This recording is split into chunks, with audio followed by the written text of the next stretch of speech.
Hello and welcome to the Burn KC ScorchCast. I am your host, Alex Blackburn, here to bring you a very delayed, but still here, ScorchCast. My apologies for the delay. Had a lot going on this week, school, work-wise. I had to play catch-up because my internet was out all weekend, which stunk, but we're here now, and let's just get this started. Got quite a bit to talk about, given the fact that a lot can happen in 2 days. So my hair was hanging down all week. I just took a shower to prepare for this, so hopefully you guys find me good looking. But overall, just few things to talk about. A lot can happen in 2 days, so had to add on a few more things to the original agenda. But we've got some college football news, some college basketball news, a little thing called the Sunflower Showdown coming up in college football, by the way. We're going to be talking at length about that. I also have a preview coming out for college football dogs here in the next couple of days regarding that Sunflower Showdown. And my stepbrother Nick has one coming out as well from the K-State perspective. So be on the lookout for that over on College Football Dogs. Looking forward to getting that up on the site. I've been doing pretty well with those articles, so pretty happy with how they've performed so far. But continuing on, we've got college basketball news as well. KU had a very close win against Kentucky last night, and we'll be talking about the burning question concerning them as well. Got some Chiefs news. Big game versus the Eagles coming up. Monday Night Football, going to be great. And a little bit of an announcement there for that here. So, I know you all know that I'm doing Movember, and we've raised $280 so far, about halfway through the month. So thank you to everyone who has donated so far. Thank you 1,000 times. We are well on our way to the goal of $500, and if we can meet that goal, there may be some special something to be given to you guys, because you guys are the ones that made that happen. You guys are the ones that give a dang about men's mental health, and I appreciate that. So we may have something a little planned there if we meet the goal. So keep donating, just whatever you can. I'm gonna be doing some stuff at the K-State tailgate this weekend. I'm going to be having some, the QR code for my MoSpace up at the tailgate so that if anyone wants to donate, it will be there for them. I also, speaking of the Chiefs-Eagles game, have a live stream planned, a little live stream party to raise money for Movember. So if you guys want to join me for that, that will be Monday night during the Monday night game. I'll have to prepare for it right as I get out of class, so just be prepared for that. It may be a little rushed, but it will be on Facebook Live. I might do it on Twitch. I'm not sure. I'm kind of, or YouTube maybe. I don't know. I'm kind of working out the kinks to get Twitch and YouTube Live at least running. I'm a little perplexed as to how to get those things up and going. But if I do end up doing that over this next week, I will let you all know, and I will let you watch it over there. And then, yeah, other than that, we got some sporting stuff to talk about as well. But let's just jump into it. This has been an incredibly long intro. So for that I apologize. But I hope you enjoy it. And I hope you enjoy the rest of the show. Because I enjoy you watching this show. And I want to keep it that way. So let's jump into it. All right. Talk about college football first and foremost. Let's talk about the Sunflower Showdown, shall we? It's a lot of S's. I apologize. Um, Sunflower Showdown is this coming Saturday. I will be there in person, for it is also my birthday weekend. So that's how I will be celebrating my birthday, tailgating with my friends and family, and raising money for Movember as well, as I mentioned before. And it's gonna be a great game. It's already sold out first and foremost. Um, there's gonna be a lot of Kansans there. Um, a lot of Wildcat fans, a lot of Jayhawk fans. Hopefully more Jayhawk fans than Wildcat fans. Um, I hope. I hope. I pray. I hope. I pray.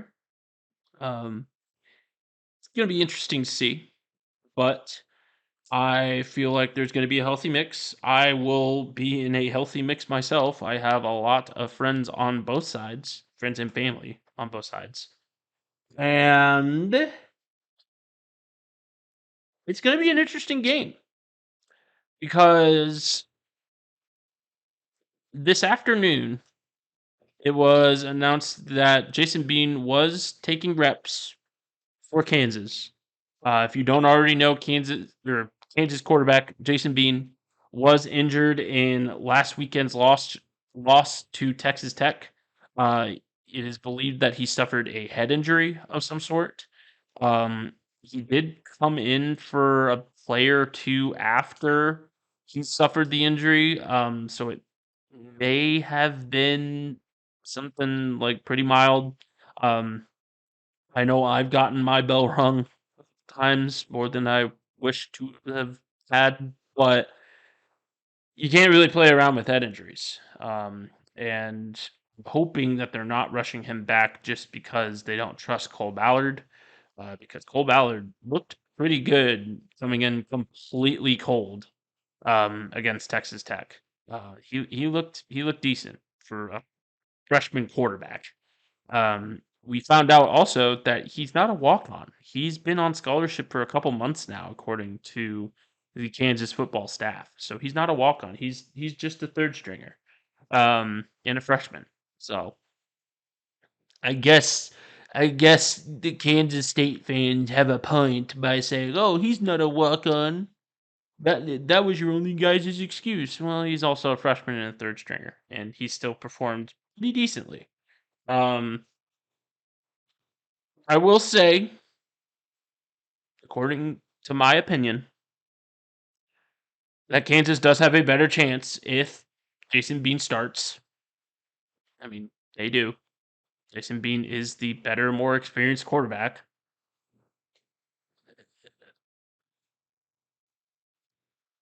And a lot of people are talking like, well, wait, where's Jalen Daniels and all this talk? Jalen Daniels suffered a setback with his back injury. I highly doubt he's going to be ready to go for this game. We've seen stranger things happen, but I doubt it's going to happen. That's all I will say about that because I am tired of the discourse regarding Jalen Daniels. He's probably not going to play for the rest of the year. Let's just get that out of the way now. And before you say, oh, he's transferring, I heard it from a legitimate source. No, you didn't.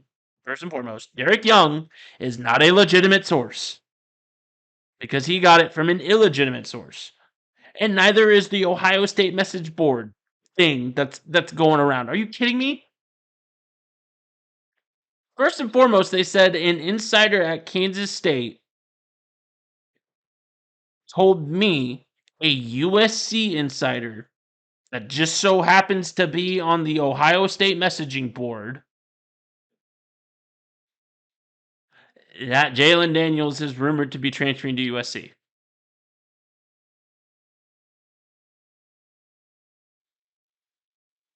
That's not true. There's zero backing to that statement. Don't believe everything you read on the internet. Please.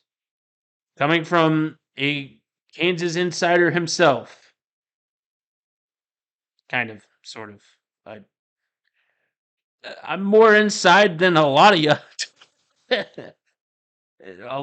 Basically, every Kansas State fan an insider. But I can't believe this is still a conversation. I know that I released an article for College Football Dogs detailing what's going on with Jalen Daniels' back. And I know that I mentioned the transfer rumors to Michigan State, not to USC, to Michigan State. And I was talking about how Lance Leipold, is being rumored to go there as well. But I also mentioned that these rumors have been all but debunked, that they're unfounded, that there's no backing to them. So the fact that people are taking them so seriously is completely ridiculous and a complete affront to journalism, to sports journalism. I mean, it is. You call yourself an insider. You call yourself a credentialed journalist, and you go and spout something off that you heard from internet hearsay. And present it as fact, no less. Because that's what guys like Derek Young did. They presented it as fact. When they know damn well that it's not true. It's not. I would be baffled if Jalen Daniels transfers after this year. Baffled. It's just not. There's nothing to that argument. Nothing. It shouldn't have to take Bryson Stricker, Michael Swain, Travis Goff, and Lance Leipold himself to tell you that that's not true. That's a complete bowl of BS. So enough with that, please. I'm done ranting about it. I apologize. It's just really I'm done with the Twitter discourse. I'm done with it. Twitter, X, whatever. I'm done with it. Done with it.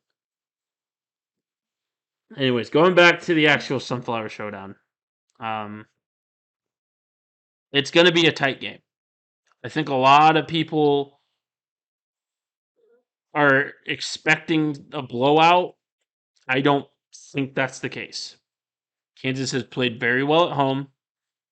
They've played good teams at home. They played Oklahoma and beat them at home. Oklahoma, say what you want about them, but they're a good team. Oklahoma didn't beat themselves. Kansas did. Because Kansas tried to give the game away too. Just like Oklahoma did. If that's your argument. But it's so tough to gauge how this game is going to go. I think it's going to be close. I think there's good matchups and bad matchups. I don't think Kansas State is going to throw the ball very much. I think they're going to hammer that run game. And after seeing what Taj Brooks and Ollie Gordon have done to this Kansas run defense, they're going to have to come out with the fire lit under their butt if they want to stop DJ Giddens and Trayshawn Ward. I mean, that's a good running back tandem. Almost as good as Devin Neal and Daniel Highshaw. Almost. I'm not going to give them that crown. because it's not true. We can look at the stats. It's not true. Um, but Kansas also on the offensive side of the ball will need to air it out. And I think they trust Jason Bean over Cole Ballard in that regard because Jason Bean, when he's confident, can really sling it. And yeah, Kansas will still have to get the run game going. I mean, they really haven't over the past couple of games, which is kind of concerning, especially for a game like this where it's almost imperative that you have a balanced attack because while yeah, Kansas State's secondary is not the best, you can't just throw it on every down. And the second Bean makes a mistake, well, we've seen what happens when he makes mistakes. Let's just say that. It kind of snowballs on him. I know he's a senior quarterback, so honestly, it shouldn't be happening. But I think Kansas runs a very balanced attack based on trickeration. I saw a comparison, which I don't know validity of this very well, to be honest, because I really don't think it's too accurate. But people were saying that Kansas State is Illinois with a better quarterback, which is not true. Uh, But at the same time, they do have similar styles. I Kansas State's run game or run defense is a lot better than Illinois'. I'll just say that right now. Yeah, they got killed by Ollie Gordon. But that's Ollie Gordon. He's the best running back in the Big 12 right now, bar none. I mean, he is. Yeah, I know Devin Neal exists. I know DJ Giddens, etc., etc. Taj Brooks, but Ollie Gordon may win the Doak Walker this year. He's that good. So Cody Schrader's right up there with him. But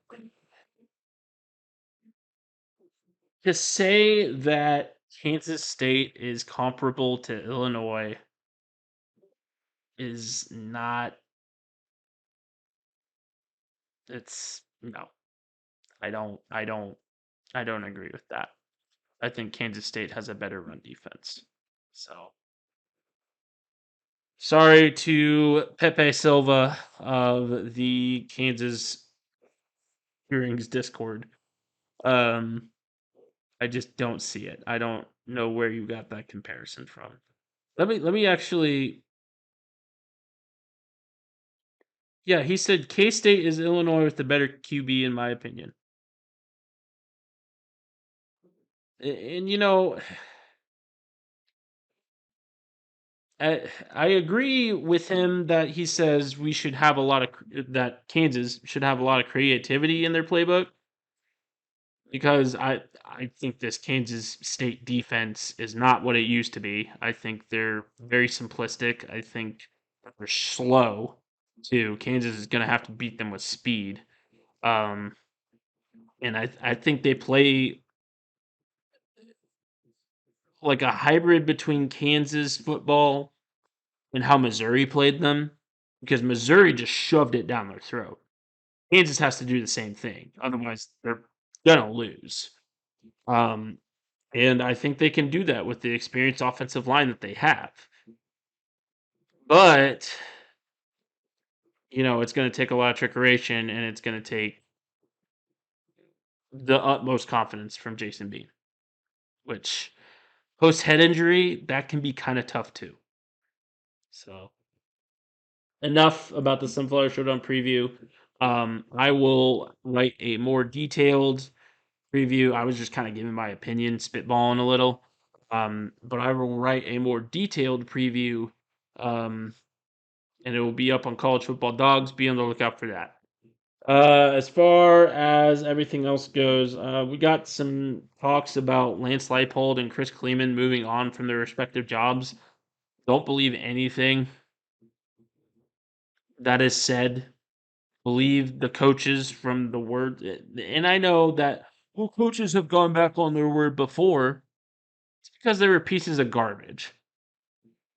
Lance Leipold is not Bobby Petrino. Chris Kleeman is not Urban Meyer. They're two good dudes that are good at their jobs and that want to retire where they're at now. They've said that. They've reiterated that. People around them have reiterated that. And the fact that it keeps getting mentioned shows how disrespected Kansas and Kansas State football is right now.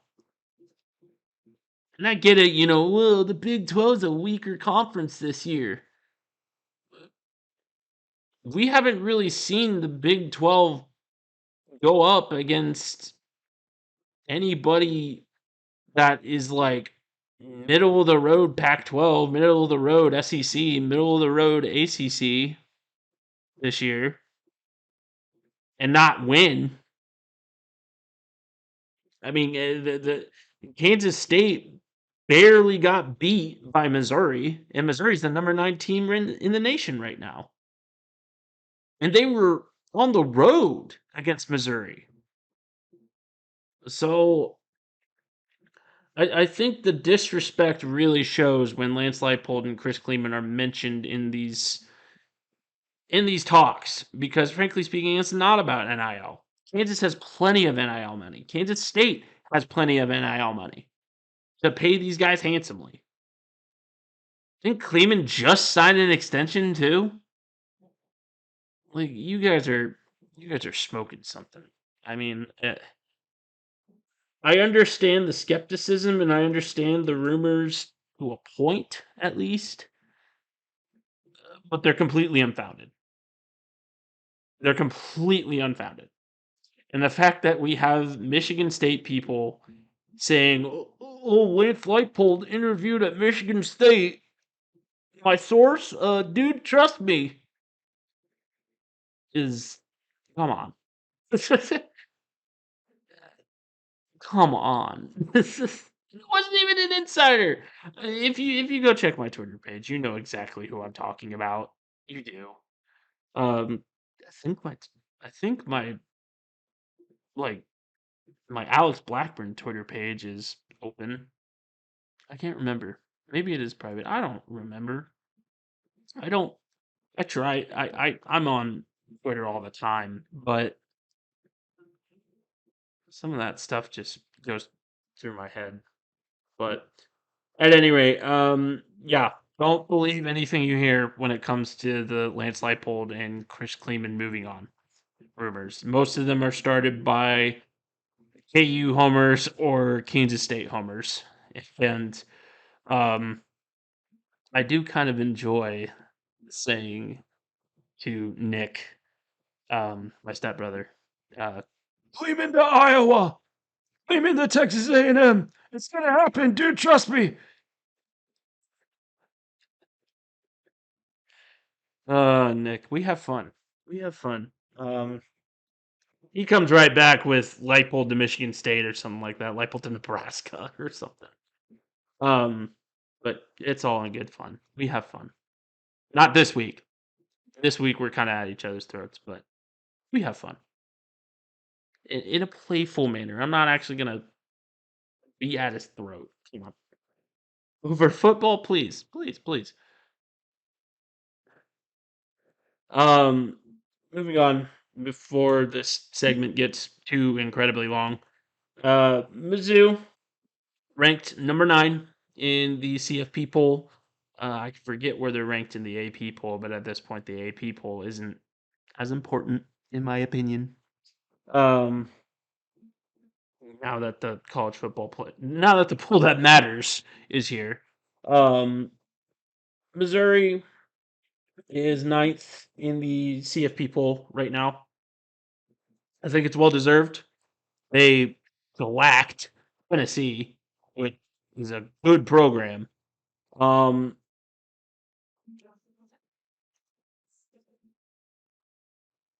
let's talk about Eli Drinkwitz here for a second, though. he is surrounded by guys that I really like. I love Cody Schrader. I think he's a great story. I think he's a great running back, and he seems like an awesome dude. I mean, he's a great success story. Luther Burden is an incredible wide receiver. I think he's going to wreck the league if he continues this performance that he has so far in his college campaign. Um, I've liked plenty of guys that have been Drinkwitz guys. Um, I like Brady Cook, even. Like, I like Missouri players. I can't like Eli Drinkwitz. He's a dork. If you didn't see post game handshake between Eli Drinkwitz and Josh Heupel, the Tennessee coach, Eli Drinkwitz goes up to Josh Heupel, and maybe there is beef there, maybe there's a rivalry there, whatever the case is, and goes, "We stand on business." Business. He said business, not business. Business. He code switched. It's appropriation, right? Like that has to be. Like, good lord, he's such a dork. He's such a dork. Everything that he's done, he's the Jerome Hang college football. Maybe not that, but we'll get into Jerome Tang later. Oh man, that was a comparison that I just made. But yeah, he's a dork. I hope that Kansas and Mizzou somehow, some way end up playing in a bowl game against one another. Drinkwitz is gonna duck it, but I didn't say that. But yeah, he's such a dork. He's such a dork. How do you Mizzou fans stand him? Because he wins, but well, he didn't start winning until this year. Let's just be honest here. He was the most mid coach in the SEC until this year. And it ain't because of him that they're winning. It ain't because of him. I'll just say that much right now. He's a great recruiter, not much else. So, I mean, it's simplistic offense. It is. It's offense that runs like a well-oiled machine because Brady Cook's a great quarterback, Luther Burden's a great wide receiver, and Cody Schrader's a great running back. But it's a very simplistic offense. I mean, it's nothing out of the ordinary. It's typical West Coast offense. And then his defense is an SEC defense. I mean, you got stacked secondary, a stacked defensive front. It's I don't know.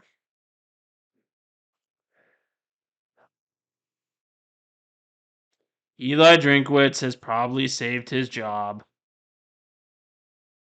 In fact, he has saved his job. Mizzou's ninth in the nation. Whatever. Moving on to college basketball. Yeah.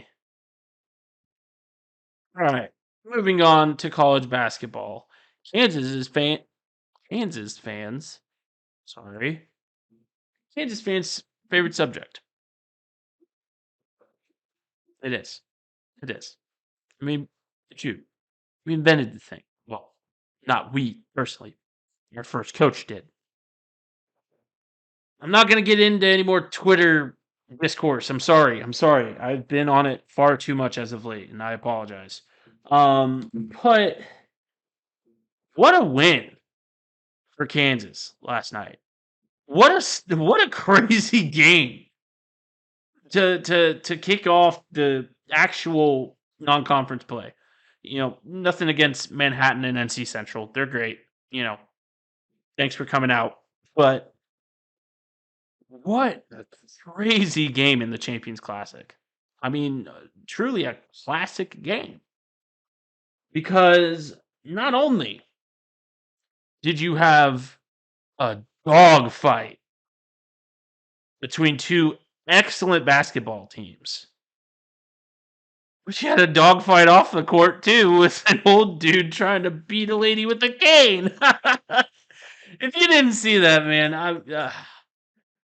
I wish I could share it. I don't know if it's a copyrighted image or not, but there's a there's a picture of this elderly Kansas man, a Kansas fan slash man. I don't know, an elderly Kansas fan that is poking at this woman who is a Kentucky fan with his cane, and this woman looks horrified. First and foremost, the guy next to her, who I assume his is her son, because she's up there in age as well, and the guy doesn't look that old, but the son is like calling for security, and the Kansas fans around this old guy are trying to get this guy to stop. It's just the funniest picture ever. I can't even describe it. Please go look. Please go look it up because it is a Renaissance painting. I mean, it is. Um, but Kansas had a very good win last night. They got down early, as much as I think it was like 13 points that they were down at one point with like 16 minutes to go in the game. And they fought all the way back and beat Kentucky. And it was a dogfight from start to finish. I mean, it was one of the better college basketball games that I've watched in a very long time. And it's November. So it's not like this game really matters too much, but it does. But it doesn't matter as much as like say a March game would. But looking at this game, you saw why Kansas was ranked preseason number 1. Yeah, they looked out of sorts throughout the time that they were down. But once someone got into Juan Harris's face, from someone from Kentucky got into Juan Harris's face, Kansas scored 17 unanswered points. Or not 17 unanswered, but outscored Kentucky by 17. Not 17 unanswered. My apologies. And you saw how guys like DeJuan Harris, like Hunter Dickinson, and like Kevin McCullough, who put up the 3rd triple-double in Kansas basketball history. Just the 3rd in Kansas's entire history of basketball.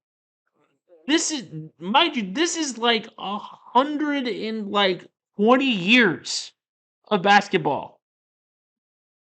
Longer than that, I think. I think Kansas started in 1893. I want to say 18, but the mid 1890s. So like 130 years. It's crazy. But there's only been 3, and Kevin McCullough just so happened to do it on a November 2023 basketball game against Kentucky. Who? Like, how has no one had a triple double against like teams like Manhattan or NC Central? Like, come on. I guess that goes to show the brand of basketball that Kansas plays. Very unselfish basketball. Very share the load basketball. Sorry. Uh, but, it showed last night how much experience Kansas has and what kind of players Kansas has as well. These guys aren't going to quit. These guys are experienced basketball players that will take over any game. Any of the three could take over a game at any moment. And it just so happened that all three of the guys that could do it did it at the same time and willed Kansas back to win by 5. That's championship mentality. And that brings me to the burning question, which was, do you think Kansas breaks the preseason number 1 curse that they have? If you don't already know, please go check out the article. But essentially, Kansas doesn't do very well when they're ranked preseason number 1, especially as a recent. But this year may be different. And let's just check and see how you all felt.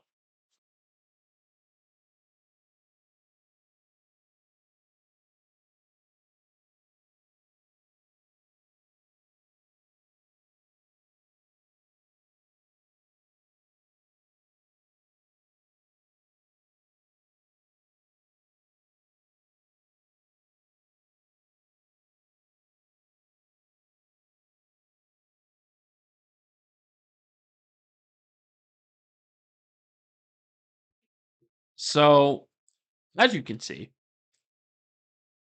a lot of you really, all of you that voted, think that Kansas is going to break this preseason number 1 curse.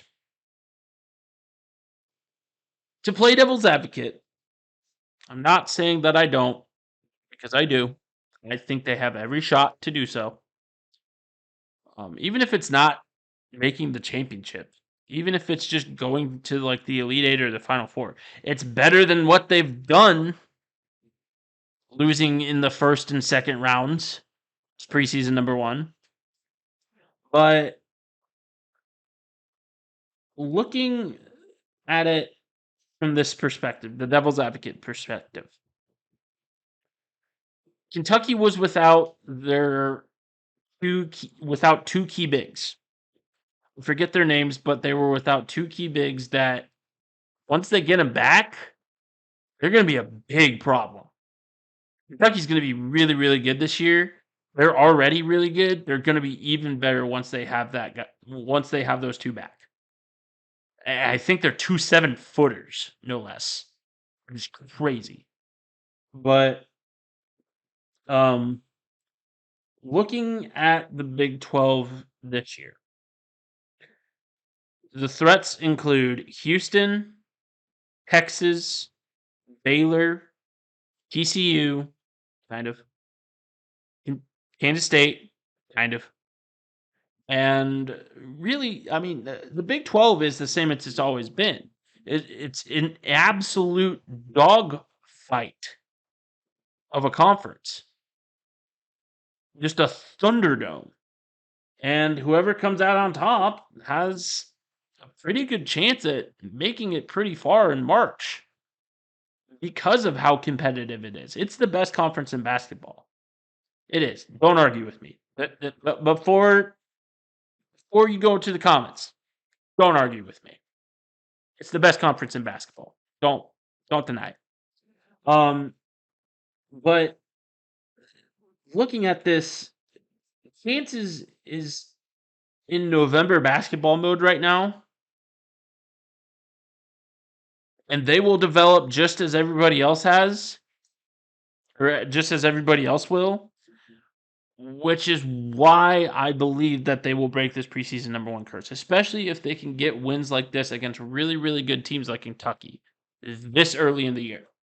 Because if you've watched Kansas basketball long enough, you realize how badly they struggle with the non-conference some years, especially against ranked teams. I was talking with my friends, Aaron, Brett, and Patrick, who are all KU alums and big into KU basketball. I mean, if you're a KU alum, you're in all likelihood into KU basketball in some capacity.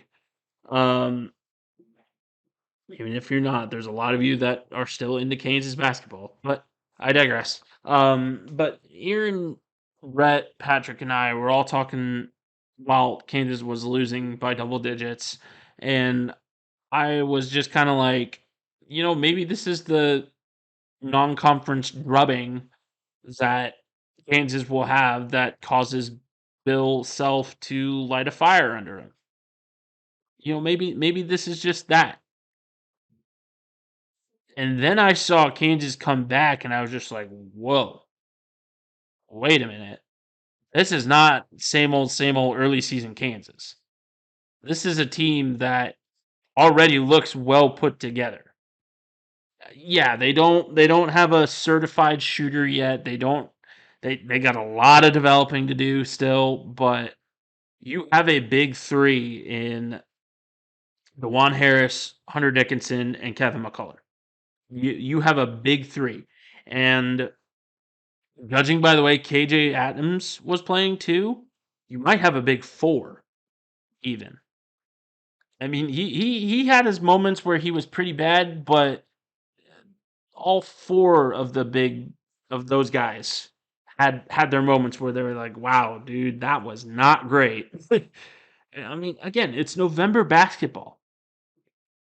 And if Kansas is already showing this kind of mentality in November, just how just imagine how they're going to be in March. This team, if they have good enough development, which under Coach Bill Self is plenty possible. He's the best coach in college basketball right now. Again, don't argue. Don't argue. Name me one coach that is better than Bill Self right now.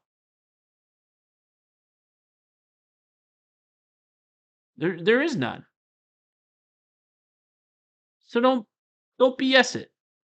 But Kansas is going to be very, very dangerous. And I think a lot of people overreacted to November basketball last night, myself included, because there were times where I was just like, where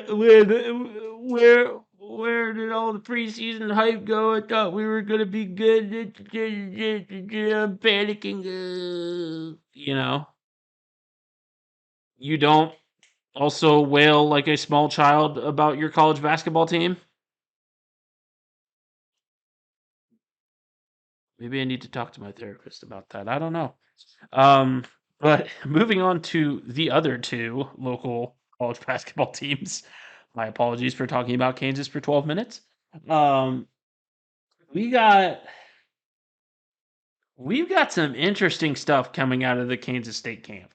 What's going on with Arthur Kaluma? I haven't really been keeping that good of track regarding Kaluma. Wasn't he like a healthy scratch or something? Let me look. Hold on. Let's have a look here. All right. Yes, I get it. Something about Arthur Kaluma came up this past week. And this is all 2, 3 weeks ago. I don't care about that. Arthur.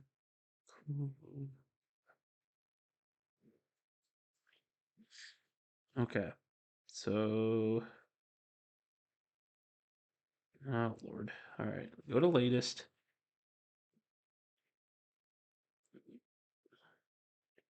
So something is going on with Arthur Kaluma. And I'm not entirely sure.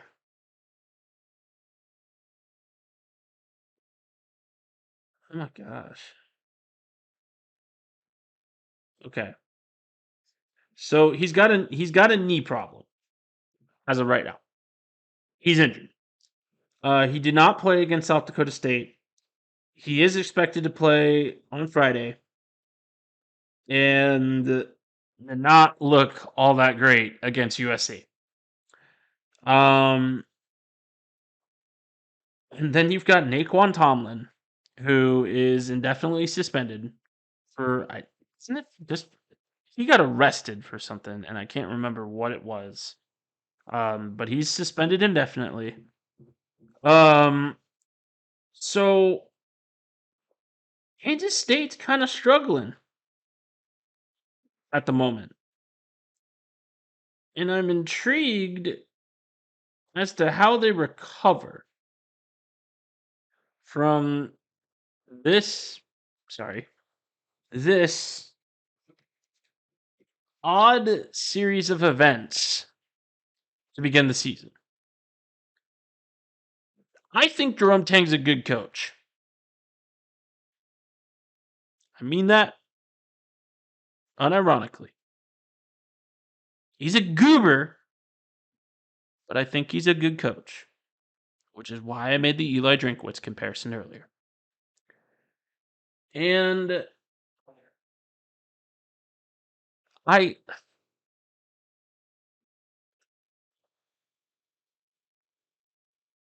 I'm intrigued to see how they play against Providence. Because Providence is a good basketball team. Historically, they've been. I'm not sure like how good they are this year. I haven't really watched them this year. I know last year they weren't spectacular, but I know the year before they were pretty good. They played really well against Kansas the year before last. Kansas still beat them, but they were a good tournament team. Um, but I'm intrigued to see what kind of adversity this Kansas or what kind of perseverance through adversity this Kansas State team has because they're dealing with a lot of it right now. Star players are underperforming or are hurt or are suspended. How do they respond?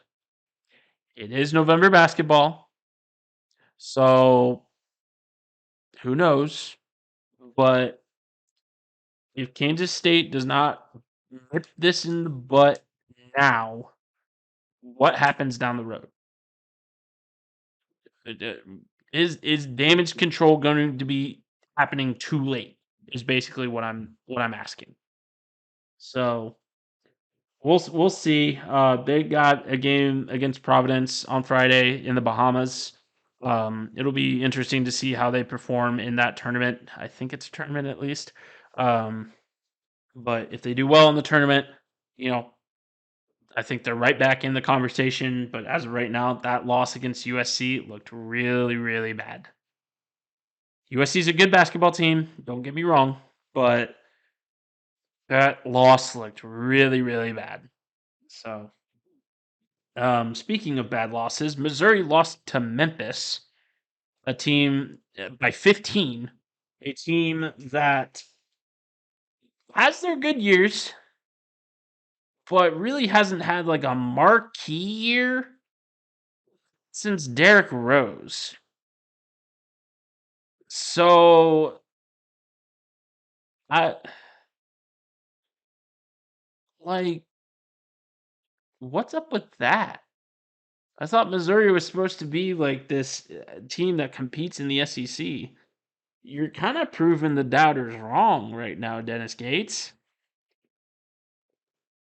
So it'll be interesting to see how Missouri responds to that as well. They did beat SIU Evansville, I want to say. Edwardsville? E somethingville.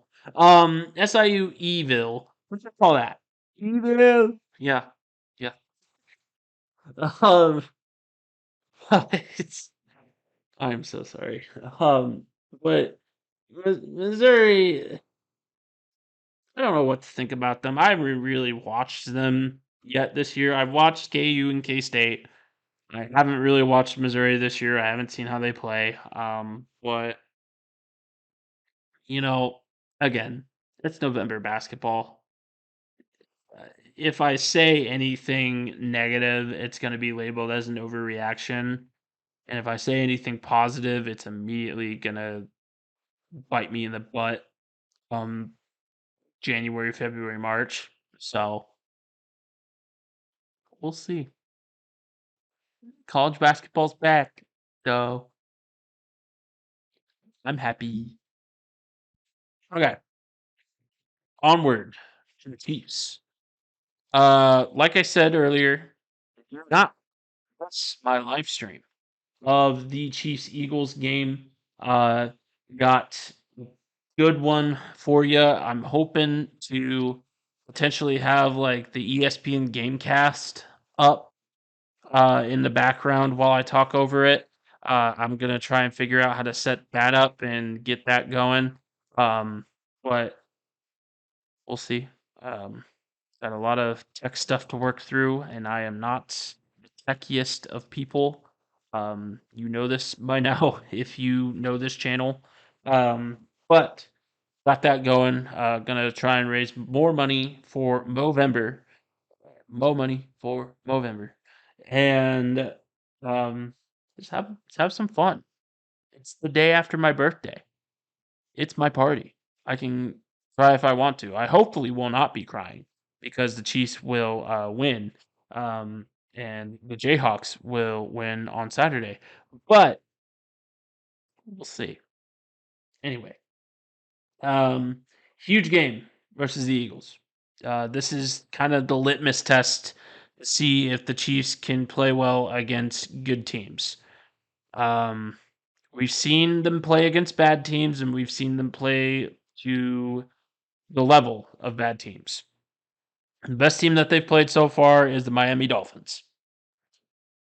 Miami is, excuse me, really, really good. Um, but they shot themselves in the foot a lot during their game against the Chiefs. They did. I mean, to be honest, they did. And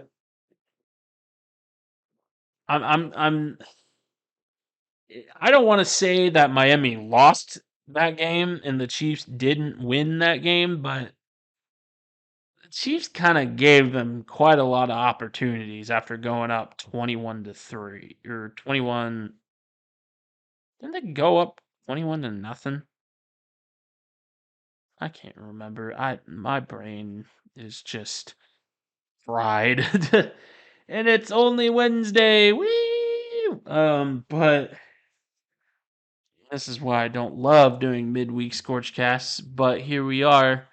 Um just overall, it's going to be a big time litmus test for the Chiefs because the Eagles are the best team in the NFL right now. They are. There's no argument. They look like a well-oiled machine. They're a complete team with superstars at pretty much every position. What the Chiefs will have to do to win this game, because a reminder, this is going to be a revenge game, somewhat.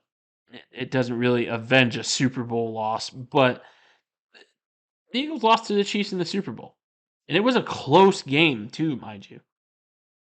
And the Eagles really haven't changed a whole lot since last year. They lost a couple of defensive pieces, but other than that, they really haven't lost a ton. But the Chiefs, excuse me, the Chiefs are still basically the same team with a better defense. So that's good. Hopefully the Eagles won't put up 35 on them like they did during the Super Bowl. There's still a chance, though, given the fact that, the defensive player of that game, Nick Bolton, is out. But I think he's still out. At least he may be back this week. I can't remember. I think no, because he suffered a fractured something, and I don't think you come back that quick from that. So, um, uh, I am interested to see how well the Chiefs pass against this Eagles team because the Eagles' run defense is very, very good. They've got a great defensive front. They do, and a deep defensive front at that. Where they lack is in their secondary.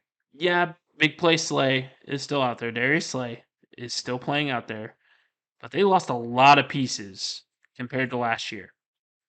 And I'm interested to see how well these Chiefs wide receivers do, as well as Travis Kelce does against this secondary. Because I don't think this is going to be a coming out party for anybody. But if the passing game can at least be serviceable this game, I think the defense and the run game can do the rest. I don't think the run game will have a ton of yardage, but it will be enough, I'd say, to not only keep the Chiefs in it, but to win them the game. Because I think this defense will do well um against this Eagles this Eagles offense. I don't think they're a great offense. They are. AJ Brown is in the running for the MVP for a reason. Same with Jalen Hurts, but not as much as AJ Brown because AJ Brown has gone ballistic this season, and they're a good offense. But Andy Reid and Steve Spagnuolo have had a bye week to sit and think about this game. The Eagles have shown vulnerability this year. If you remember correctly, they almost lost to the Washington Commanders. And yeah, the Washington Commanders have a great team. They got a great offensive coordinator in Eric Bieniemy that's made Sam Howell the leading passer in the league. It's crazy. But I mean, Andy Reid after the bye week is the stuff of legends.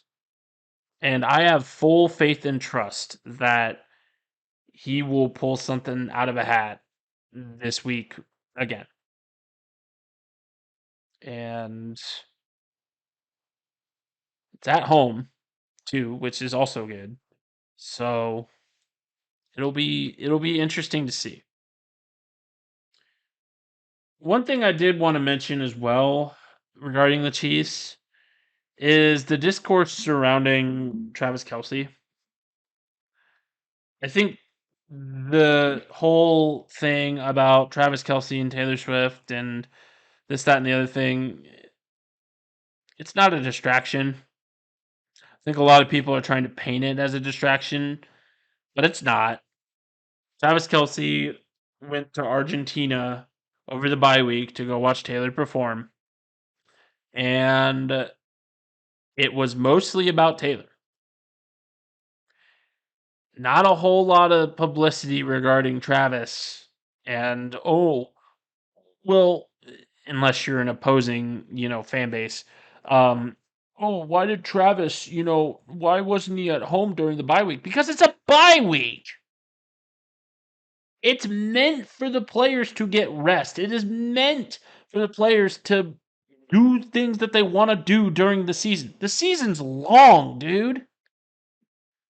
These players are human. They have lives. Travis Kelce is, by all accounts, in love with this woman. So, give it a rest. Nothing's going to happen between Kelce and the Chiefs. It's ridiculous. Man has stated time and again that he wants to be a Chief for life. And is probably going to be a Chief for life. He's been here for 10 years now. And he's not past his prime yet, even. Maybe a little bit, but not. Do you honestly think in your heart of hearts that Travis Kelce is going to leave the Chiefs? I think he retires a Chief, and I don't think there's any question or doubt in my mind that he retires a Chief. That is all I will say about that. Moving on to the other stuff here. Let's go to sporting. Okay. One last segment here, and then we will sign off for the night. Thank you for sticking with me and for watching the ScorchCast. I appreciate you being invested in my musings. It knows, or it's good to know that I am appreciated for my rantings about Kansas City sports. Musings, rantings, same diff. But onward to sporting. So, Sporting Kansas City is into the second round of the playoffs where they will face the Houston Dynamo. Houston just got out of a 3-game series with Real Salt Lake. I'm very happy that it's not Real Salt Lake that Kansas City is playing. Real Salt Lake plays Sporting Kansas City very, very well. They're a very good ball club, and I'm very happy that it's Houston that Sporting will be playing. Because let me look here. I believe it is a Sunday game. Is it not? It's a Saturday game? No, it's a Sunday game. Yeah, it's a Sunday game. So let's have a look at how Houston has played Sporting Kansas City. So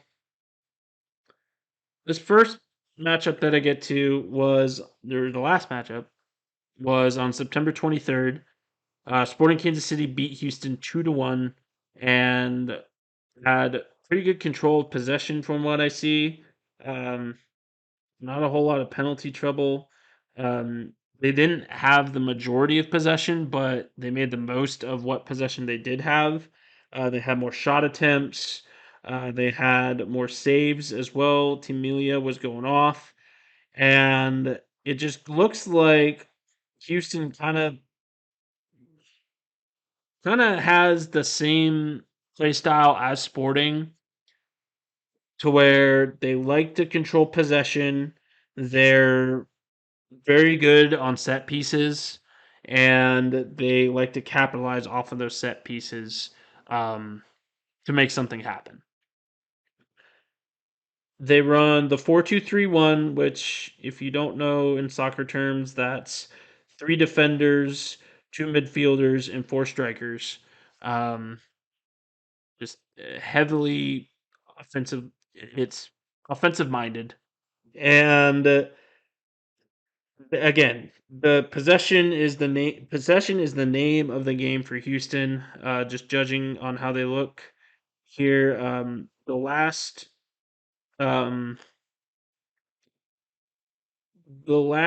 game after that September matchup was back in July. Again, Houston controls the possession. It was a 2-2 draw, though. And again, it looks like Sporting Kansas City was definitely defending for most of the game.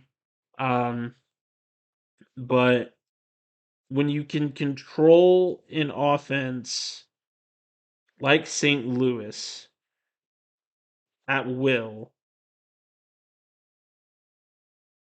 and just play very, very good defense, you give yourselves a chance if you're a team like Sporting. Because Sporting knows how to capitalize on opportunities. Sporting now. They didn't back, in the beginning of the season when they scored 3 goals in 10 games. But now that they're in form, now that Peter Vermees has this team right where he wants it, I think Sporting has every shot to make it to the Western Conference Finals and to even make it to the MLS Cup final. They're the most informed team in the MLS playoffs right now. They just beat the snot out of the team that everybody was picking to win the MLS Cup. that won. I think they won the Supporter Shield. Or no, that was Cincinnati. Sorry, that was Cincinnati. But St. Louis was a great team, and they just dog walked them both games. So if I'm sporting Kansas City, the thing I'm worried about the most is going in cocky. You can't go in cocky. Houston has a 1-1-1 record against you this season and has played very well against you.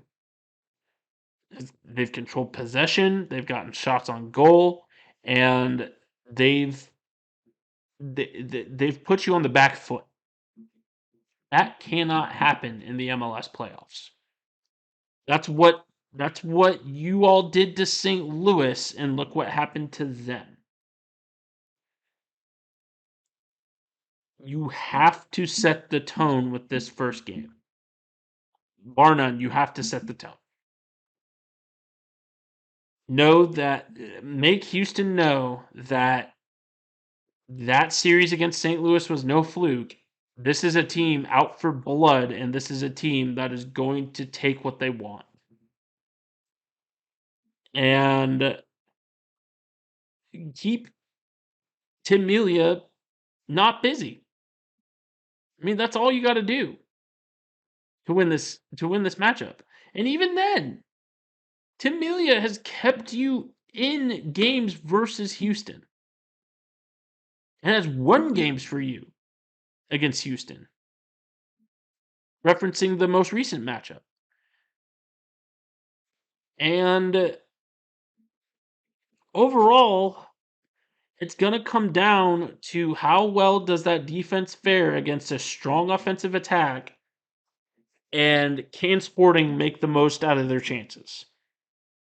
Two things that if you told me in April Sporting had to do, I would be like, good luck. But with this team now, I think that's plenty doable. But I want to see an offensive attack that controls possession and that makes Houston pay for every mistake that they make.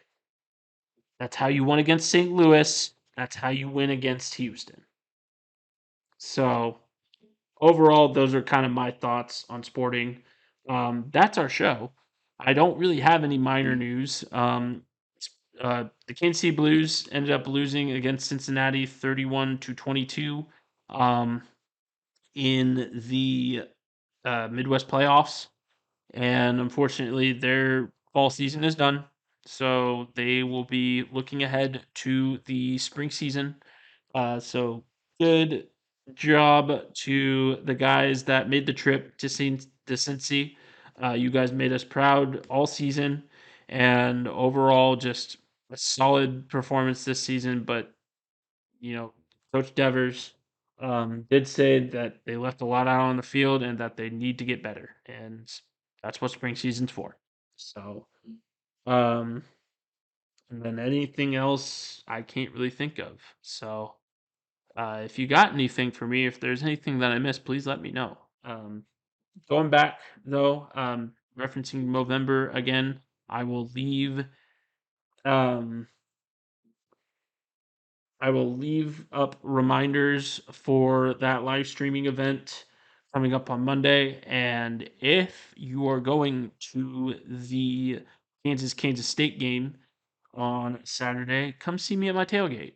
I will have Movember QR codes up and available for you to pull up. Hopefully, the Memorial Stadium booth, Memorial Stadium. Hopefully, that internet will work. But if not, the donation link is on my pages. Please go donate if you can. Again, we are closer to the goal. We're ahead of schedule, so that's awesome, and I appreciate everybody that's donated so far. So, thank you. This has been the Burn KC signing off. Have a great night, and I will see you, maybe Sunday. I'm not sure if I'll do a show on my birthday or not, but if I do, then I'll see you Sunday. And if not, I'll see you Monday. This has been the Burn KC signing off.